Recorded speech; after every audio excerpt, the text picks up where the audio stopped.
All right. So let's chat a little bit, man. Had a chance to watch these two games.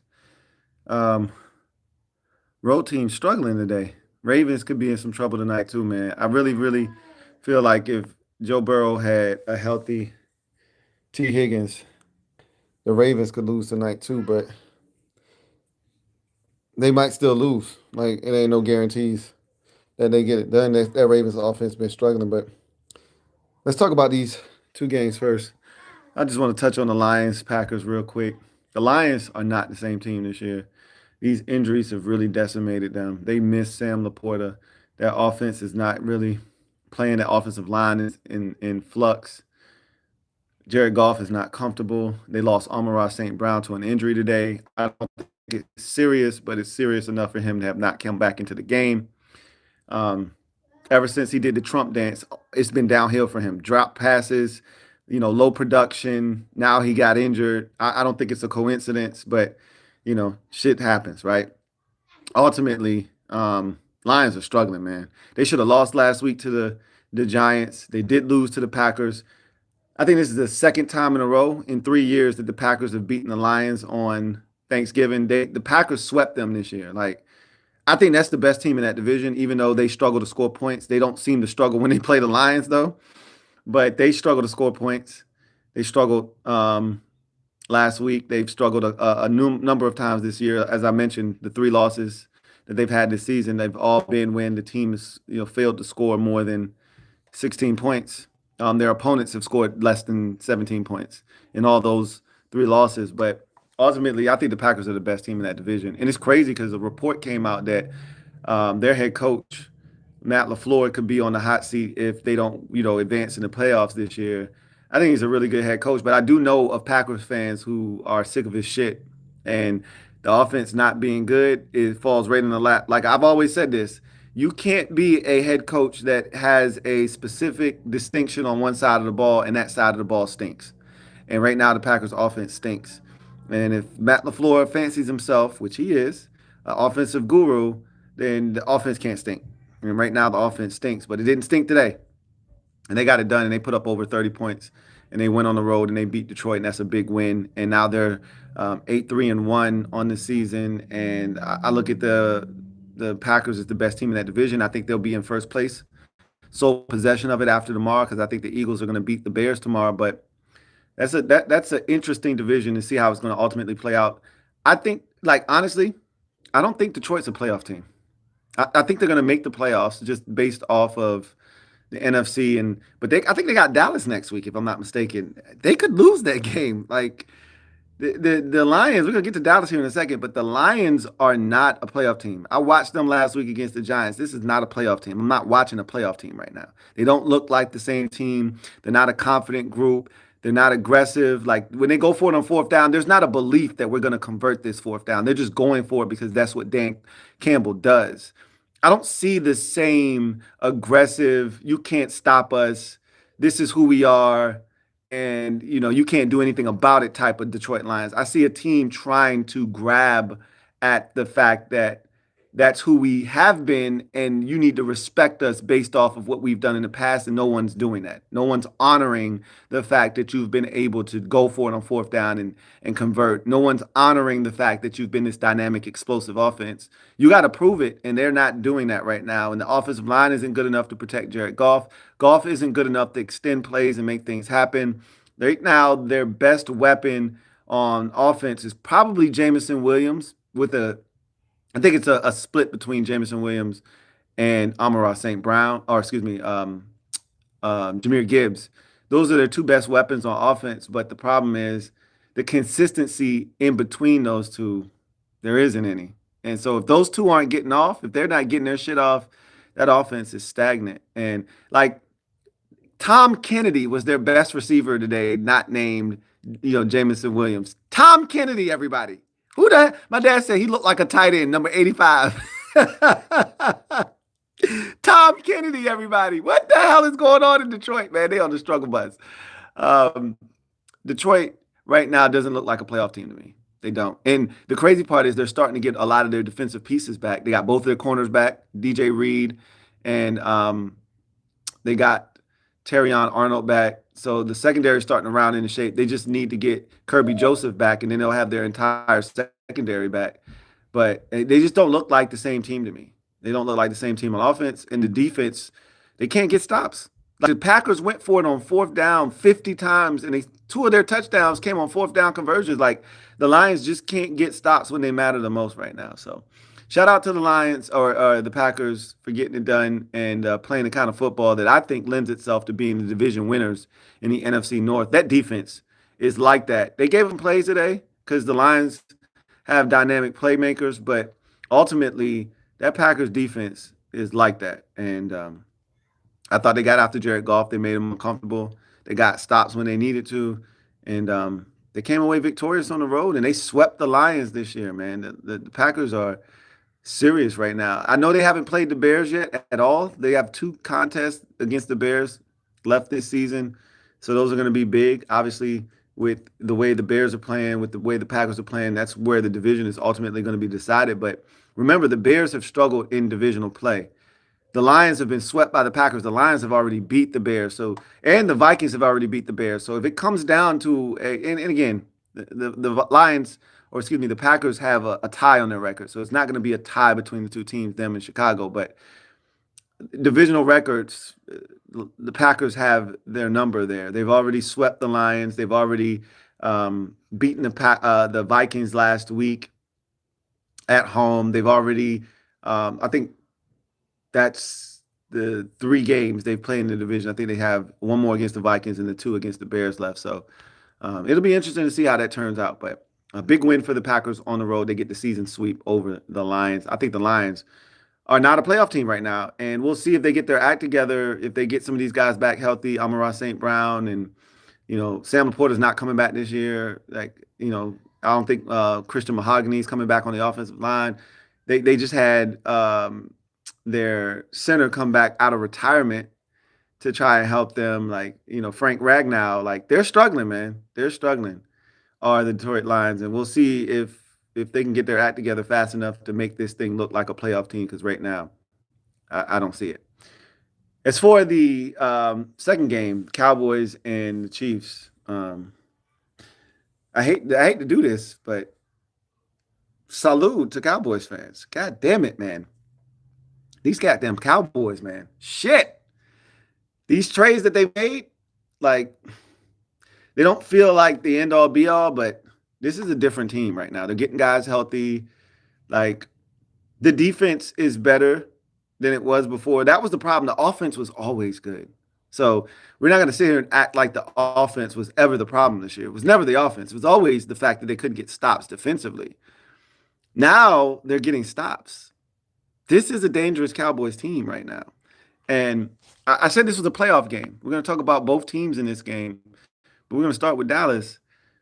This Dallas Cowboys team is dangerous. They just beat the 2 teams that were in the Super Bowl last year, in the Philadelphia Eagles and the Kansas City Chiefs, in back-to-back weeks. Now, both granted at home, but it doesn't matter. I don't give a shit if the game was played on Venus. They would just beat the 2 teams that were in the playoffs or in the Super Bowl last year in back-to-back weeks. And you got a desperate Kansas City Chiefs team. This was a playoff game. I've said this already. Chiefs aren't making the playoffs. This was an elimination game for me. The loser of this game, not making the playoffs. Chiefs lost this game, they're not making the playoffs, but we'll get to that in a second. Dallas won this game, and they won this game on the strength of their offense. Yeah, their defense got a couple of stops, but I said to my dad once the Chiefs scored the touchdown to cut it to a 3-point game, oh, y'all about to lose this game. Y'all about to lose this game. They're going to get the stop that they need. They're going to get it back to Patrick Mahomes, and y'all about to lose this game. And he said, bro, they can't stop our offense. He said that with his chest out. That man said that with the utmost confidence. He was incredulous at the fact that I even thought that the Chiefs could get a stop on them with the game on the line. That man, he looked at me with the most disrespect, like, you must be outside your goddamn mind. Are you my son? Have you been watching this game? He was disappointed in me. And what they do? Flag on a second down, flag on another second down, first down to CeeDee Lamb, game time. Like, run, first down, God bless, good night. Put those boys away, put them to sleep.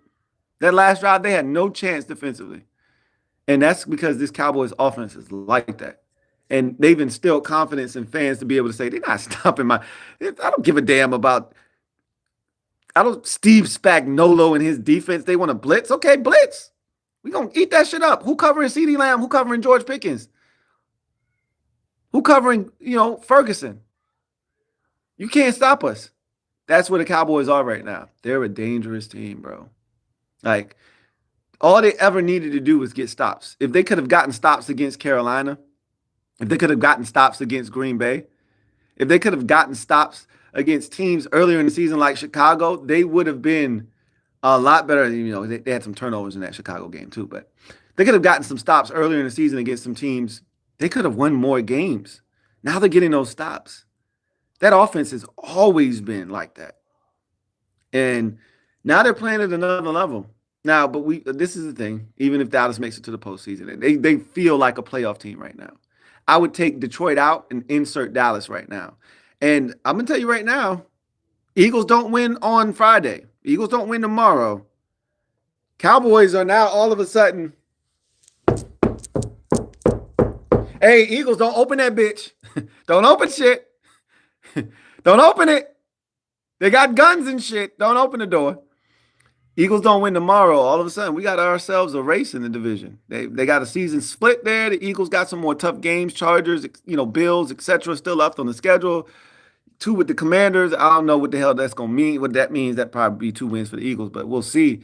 All I know is if the Eagles don't win tomorrow and reestablish their position in the division, and they give the Cowboys real hope at 6-5-1 that we can come back and steal this division, Eagles could have a fight on their hands. But this is a Cowboys team playing with confidence right now. This is a Cowboys team offensively that can compete with anybody in the league. They're one of the best offenses in football. Behind the Rams, I think they got the second best offense right now in football. I think I got to give credit where credit is due, man. Brian Schottenheimer is calling one hell of a game week to week to week to week to week. Like, he's adjusting the game plan to the opponent. If this is a team that can't stop the run, guess what? You're gonna get 19 to 21 carries of Javonte Williams. If this is a team that struggles, defending our guys out wide, guess what? CeeDee Lamb gonna have 7 catches, George Pickens gonna have 6 catches, Jake Ferguson gonna have 4 catches, and you just gonna have to try to stop us from throwing the football. Flournoy gonna have a big catch like he did today, and it's just gonna be tough, right? I gotta give Schottenheimer credit, man. He calling a hell of an offense, bro. He keeping teams on their toes. The play action fake game is extraordinary. They're getting Dak off the spot, moving the launch point, moving the pocket. That offense right now, it's a thing of beauty to watch. I'm not even gonna hold you. Like, they got weapons. They're scary right now, and they're playing with confidence. Defensively, they can still be had, right? They can still be had defensively, but you got to contend with that offense. And at some point, now that the defense isn't a sieve, this is all they were ever saying earlier was, hey, the defense just has to not be the worst in football. That's it. Now it's not the worst in football anymore. So now, all of a sudden, they just need 1 or 2 big stops. That's it. They ain't got to force no turnovers. They ain't got to do nothing crazy. Just get a couple of stops. The offense will take care of the rest. We've seen this movie before. They get to the playoffs, and then the offense goes to shit. But right now, this Cowboys team feels like a playoff football team. They're getting the stops that they need, and more importantly, you can't stop their offense. Good luck, God bless, and good night, but you ain't stopping this offense right now. They're a problem. As for the Chiefs, this felt like the last stand right here. You can't keep losing games, and I get it. This wasn't an AFC game, so if you want to look at the bright side of this, if there's a silver lining in losing, you lost to an NFC team. I don't give a shit. At 6-6 with 5 to go, this doesn't feel like a playoff team this year. And the AFC, much like the NFC, hyper competitive. A lot of teams in front of them. There's some teams I don't believe in front of them. Jacksonville, I don't believe in them. Houston is another team that's in front of them that I don't necessarily believe in. The Steelers are a team that I don't necessarily believe in that's in front of them as well. But ultimately, it's about the Chiefs. It ain't about nobody else. And this is not a playoff team right now. The offense is inconsistent. And for as good as he is, he made a great play in the end zone on the third down for a touchdown. Rashid Rice has been fantastic since coming back from injury. He had a big drop on the third down that really hurt them in this game. Um, Travis Kelce, even though it was a penalty on the play, he had a big drop over the middle of the football field. There are a number of guys, they're not making the plays that we're accustomed to seeing the Chiefs make when they are at their best. They make these plays routinely, consistently. They're not making these plays right now. And so this is a team that's struggling. To me, I look at this Chiefs team and defensively, they don't scare anybody. Steve Spagnuolo is right now, he's grasping for straws. Like he's blitzing all the time because he doesn't think that they can get pressure on the quarterback consistently. And that's leaving them vulnerable on the outsides. And they're not getting it done. And when I look at the Chiefs offensively, they can run the football, but like Kareem Hunt doesn't scare anybody. Okay, Kareem Hunt gets loose. Where is he going? Right? They're not a dynamic rush offense. The pass offense has all the weapons to be dynamic, but for some reason they're not. And this is a Chiefs offense that Mahomes, you can get pressure on him, you can flush him out of the pocket, he can make something happen, but at the end of the day, like they're an inconsistent offense, right? Like we saw, like I said today, they had the drop passes. They have the inability to run the football when they need to, and they seem to come up short at times. I give you a great example. The first possession of the second half, hey, here you go. 17-14 game, you're down 3, you get the ball to start the second half, you got an opportunity to take the lead or at least tie the game up, and what do? They basically go 3 and out and give it right back to Dallas. And Dallas was able to go down, get a field goal, extend the lead to 6. They were able to score a touchdown, take the lead by 1, but ultimately you had an opportunity to set the tone for the second half and they couldn't do it. And that's where the Chiefs are right now. They're not a team that scares anyone. No one looks at the Chiefs and has that fear factor anymore. Like, okay, cool, the Chiefs got Patrick Mahomes. That's the one thing that you go, hey, they still got Mahomes, but you're not afraid of that defense. And you're not afraid of the Chiefs' mystique. That's gone. Denver beat them. The Chargers beat them. Like Jacksonville beat them. Dallas beat them. No one's afraid of the Chiefs. That mystique is gone this year. There used to be this whole aura around the Chiefs like, oh, shit, it's Mahomes, it's Steve Spagnuolo, it's Andy Reid. Man, what we going to do? That shit's gone, man. Don't nobody respect that no more. This is a Janet Jackson league. What have you done for me lately? Doom, doom, doom, doom, doom. Ooh, yeah. And right now, the Chiefs are 6-6. Ain't done shit for nobody. And ain't nobody. So I'm looking at the Chiefs right now, and they look suspect as hell. They look sus. And they look like food. They look like AFC food right now. And I always tell y'all, don't count Mahomes out. Well, I'm counting the Chiefs out. Till they prove me wrong, until they show me otherwise, they are not a playoff team. This was an elimination game, and as far as I'm concerned, the Chiefs got eliminated tonight. Cowboys are moving on. That felt like a playoff game. That had playoff energy, and they didn't get it done. So I got the Cowboys as a playoff team right now. Obviously, they got some work to do. They got some big games coming up, but we talked about this stretch of football. Oh, my God, it's a gauntlet. It's Philadelphia. It's Kansas City. It's Detroit. It's the Chargers. All these teams. And they already beat the 2 teams that represented their respective conferences in the Super Bowl last year. I get it. Both of them were at home, but I don't know. I'm looking at the Cowboys and I'm saying, hey, why not the Cowboys? I know why not in the playoffs. I know why not in the playoffs, but why not in the regular season? So we'll see. And we're going to see this nightcap between the Ravens. If the Ravens don't beat the Cincinnati Bengals tonight, they ain't serious about winning their division. And they're going to win it regardless, whether they want to or not. Nobody else in that division is any good. The Steelers stink. Aaron Rodgers is cooked. They don't have a choice but to win the division. But if they lose tonight, I know they ain't serious about doing nothing other than winning the division, getting a playoff game, and then losing. Like, they might lose at home in the playoffs. I'm not sold on Baltimore's offense. They got to show me something tonight. Cincinnati's defense still stinks. It still stinks. And they need to prove tonight that their defense still stinks. And they need to not let Joe Burrow carve them up in his first game back. I got a feeling that Jamar Chase is about to go apeshit on these boys tonight, though. Got suspended last week. Got his boy Joe Shiesty back in the saddle. I got a feeling, Jamar Chase could go off for 8 catches, 172 yards, and 2 touchdowns. I could see that happening tonight, but I digress. Anyway, let's get to the comment section and see what you guys are talking about real quick. Juan Gotti Talks Sports. Thank you for the super chat. Greatly appreciate you. My guy Juan Gotti writes, I understand your frustration with Love, Lou. Like today he's on fire and next week it's like, what the hell, bro? Turkey Day Love is different 2 years in a row. Yeah, man. They smacked up the Lions today. Like Jordan Love is I think there's a play today that kind of encapsulates Jordan Love. There's several plays, right? If you want to kind of encapsulate Jordan Love in a nutshell. So there's a play where he throws a back, the fourth down throws, right? The one in particular to first of all, what's my man name? Number 13 for the Packers. Boy, he's stepping up. God damn, he playing at a high level. It's 13, right? Yeah, it's 13. What's his damn name? Bay.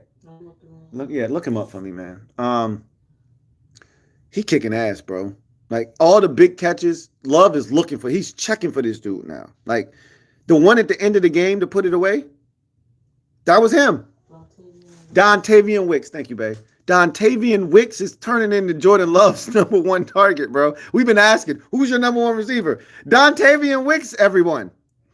Dontavian Wicks is turning into the Packers' number one wide receiver. When they need a big play, he's calling up Dontavian Wicks, and he's picking up the phone every time. It's crazy.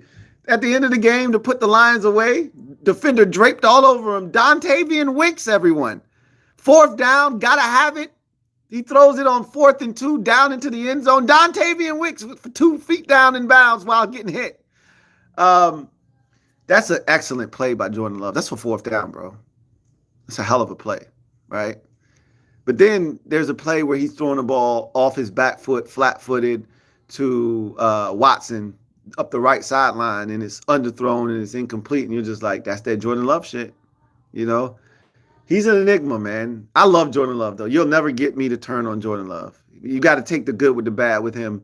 There's more good than bad, man. And the only thing I would say that really gets me with Jordan Love that I wish he would just be a little bit more decisive is he's an athlete. He's more athletic than he leads on. I just think he should run more, but he don't want to run. And, you can't make a guy run, but the last 2 out of 3 years, they've gone into the Lions' den and come down and have come out unscathed. And Jordan Love is a big part of that. They're a dangerous team, and they're the opposite of Dallas, right? In the sense that their defense is like that. Dallas's offense is like that. Dallas, all they ever needed was their defense to just get a couple of stops. All Green Bay's ever needed is for their offense to just score a few points. The defense isn't giving up a lot of points this season. We've seen it. We know the story. There are 3 losses, 16 points given up to Carolina, 13 points given up to Cleveland, 10 points given up to Philadelphia. We know the narrative. We know the story, right? This is a team that they're not giving up points, that they're just not scoring enough. If Jordan Love and that offense, and they're going to get Jaden Reed back here shortly, that could be the X factor. Jaden Reed coming back from that shoulder injury he suffered against the Commanders in week 2. He's slated to come back here shortly. They get him back. Watson, Dontavian Wicks emerging. You still got Romeo Doubs. I don't know how banged up Josh Jacobs is, but these 10 days that he's going to have off by playing on a Thursday is not going to hurt. I can assure you of that. Look out for Green Bay's offense getting on track. Look out for their offense getting on track. But, yeah, Jordan Love is definitely an enigma for sure. Washington Carter, thank you for the super chat. Greatly appreciate you. Who writes, you doing a recap of tomorrow's game? I probably will. Look, I'm not going to guarantee you anything, but if I'm in front of the TV, because I'm an avid Black Friday shopper. I've told you guys this. If you've watched my podcast over the years, you know I love Black Friday shopping. I'm one of those people that likes to actually get out the house, touch grass on Black Friday. So um, I'm touching doors. I'm touching product on the shelves. I'm not shopping from my house at the convenience of my own home. I'm getting outside, right? I'm talking to cash. I'm talking to cashiers. I'm checking out. I'm touching product on shelves. So that can bleed into 3 o'clock, man. I hate the fact that they have this Black Friday game because I never know when I'm getting home on Black Friday. I don't know. I get out early and I don't know when I'm coming home. I should be home by 3 o'clock though. I usually tell myself, hey, by 1 o'clock we need to be heading back home. But you just never know, man. If the deals are dealing, you just never know, right? So more likely than not, it's the Eagles. Yeah, you probably gonna see my face tomorrow. More likely than not. More likely than not. Will Diggs, thank you for the super sticker, man. Really appreciate you. Happy Thanksgiving to all of y'all, man. Shout out to everyone that super chatted. Shout out to everybody in the chat. Happy Thanksgiving to you and yours, man. Shout out to Juan Gotti talking sports. Shout out to Washington Carter. And shout out to Will Diggs for the super sticker, man. Happy Thanksgiving to all of y'all, man. Really appreciate you. Harry Curtis, been a member for 13 months. Right. Steelers messed up big time. The Steelers just inconsistent. They just inconsistent. Super inconsistent. And Rodgers is cooked. So, like, there's not really much you can do. It sucks because the Ravens, they really ain't shit. For real. And we're going to find out a lot about the Ravens tonight. We're going to find out a lot about the Baltimore Ravens tonight. But the Steelers not in a position to really take advantage, I don't think. And that's a shame because, like I said, the Steelers, the Ravens they ain't like that. So we're going to see. Juan Gotti talk sports. Thank you for the super chat. Double up. Thank you for doubling up. Right. Detroit fans are growing tired of Dan's aggression. You know how that shit goes, man. They got to chill out on Dan. Like, he's the right man for the job. Like, look, you can't complain about a guy being who he is. Like, when the shit works, you love it, right? Then when it don't work. Now, there's certain times, like, in this game, they were down 10 points, I believe, and he went for it. And I'm like, why not get the field goal and cut it to a one-score game? It's shit like that. Like I told y'all, we're gonna have a discussion at some point, whether it's on the podcast when I bring the podcast back. That's normally a discussion for the podcast, honestly. But at some point on the channel, we're gonna have a discussion about the over-aggressiveness of coaches bypassing field goals. They act like field goals are a bad thing now. Like 3 points still gets shit done. It moves the needle in the NFL. Like the Cowboys so desperately wanted to not kick the field goal. And I'm like, bro, you're going to go up 2 scores. Kick the effing field goal. Like the Giants had a chance to kick a field goal to go up 6 in a game that they ultimately lost by going to overtime because they didn't kick the field goal. They were up 3 and then they, gave up the field goal, sent it to overtime and lost in overtime. Kick the field goal. Like teams are acting like field goals are somehow detrimental to a drive that you just had. Like you don't pay off a drive if you like Greg Olsen. I'm going to continue to kill Greg Olsen because he's out here pushing the narrative of field goals being like the Antichrist.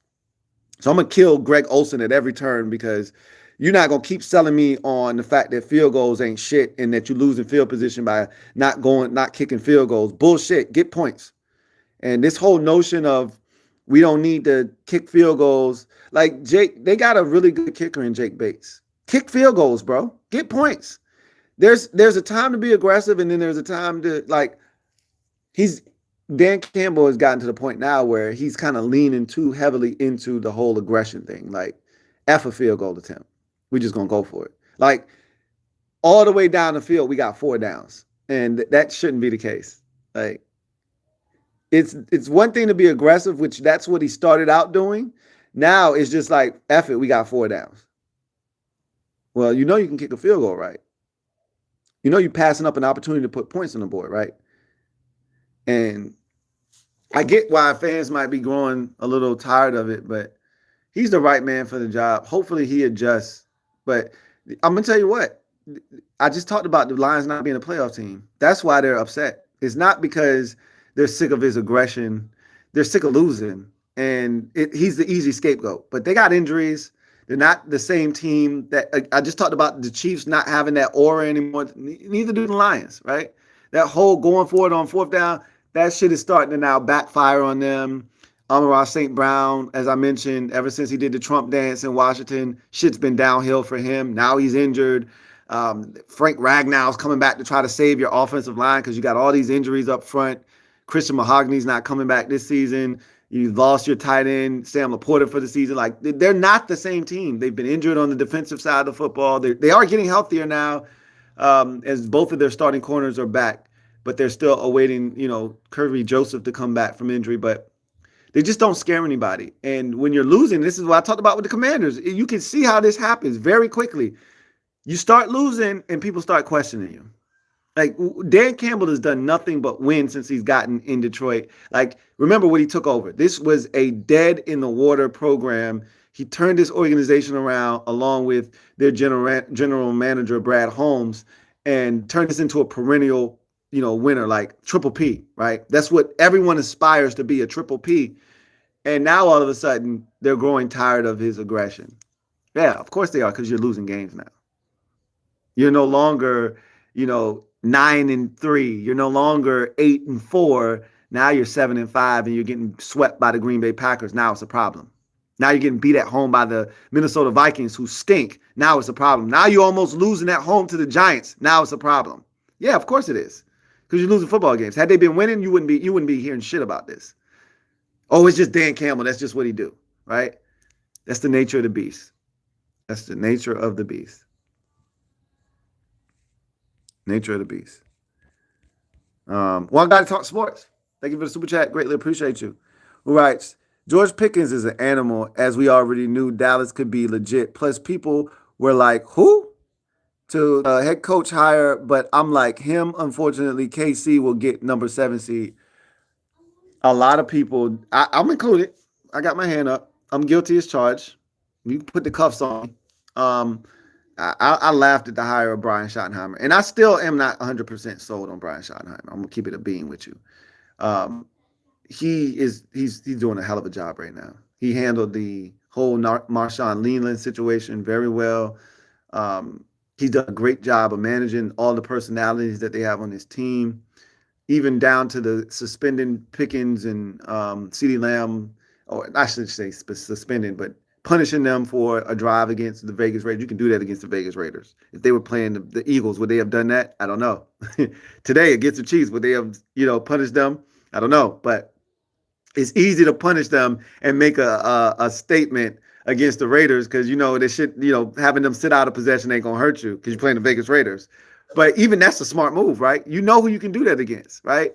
I think he's pressing all the right buttons right now, and I think their offense is extraordinary, and he's the mastermind behind it. So I got to give him credit where credit is due. But we'll see, long term if he can put up with Jerry's shit and all the things that come with being a Dallas Cowboys head coach. Jason Garrett started off really well in Dallas, and we saw what happened to him. So that seat gets hot real fast. We'll see if he can keep this up, but he is doing a really good job right now. So I'm impressed. You count me in the group of people who is impressed with what he's doing, and I might owe him a double O down the road, but right now I ain't willing to give that up.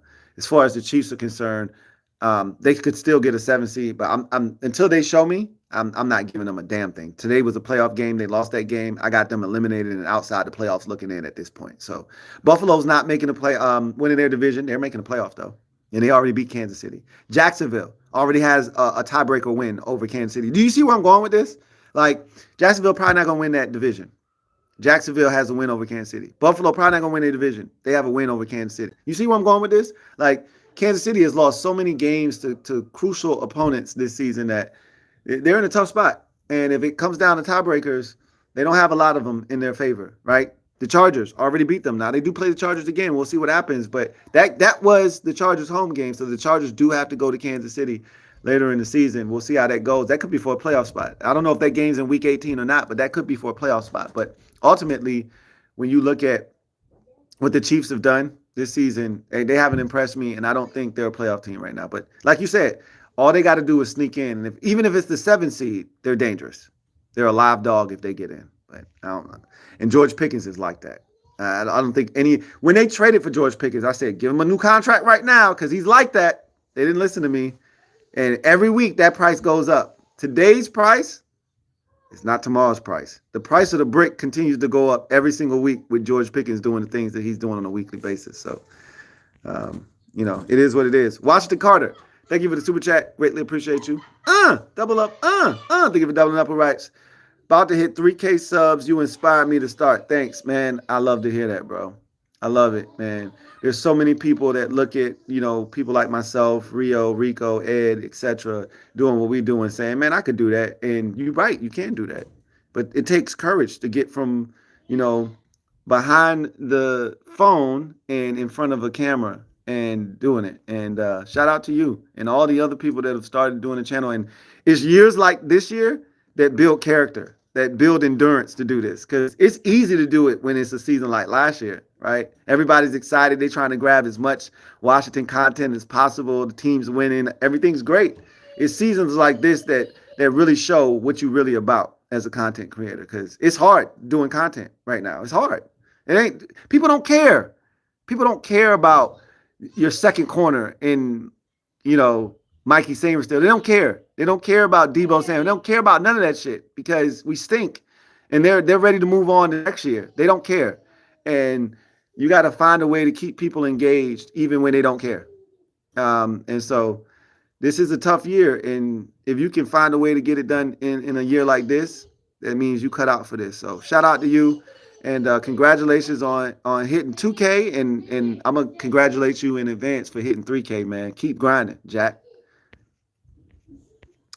Anyway, I'm going to go ahead and let y'all go. I know that the game is on. It's been on. I ain't going to talk y'all to death. Let y'all watch this game in peace. And I'll probably come and check back in with y'all tomorrow night after the Eagles and Bears game, if I'm able to sit down and digest that entire game. But in any event, man, enjoy the nightcap. Enjoy the rest of your Thanksgiving. Enjoy the rest of the 5 Fs. Hopefully you've ate some good food, man. I ate some great food. This was the best food I've had on Thanksgiving in my life, bro. I ain't bullshitting you, man. My wife killed it. I killed it. I got to pat myself on the back. Got to pat my wife on the back, man. The food was extravagant today. So I had 2 plates, and I could have easily ate a third. I just didn't want to be stuffed. So the desserts have been banging. I got no complaints, man.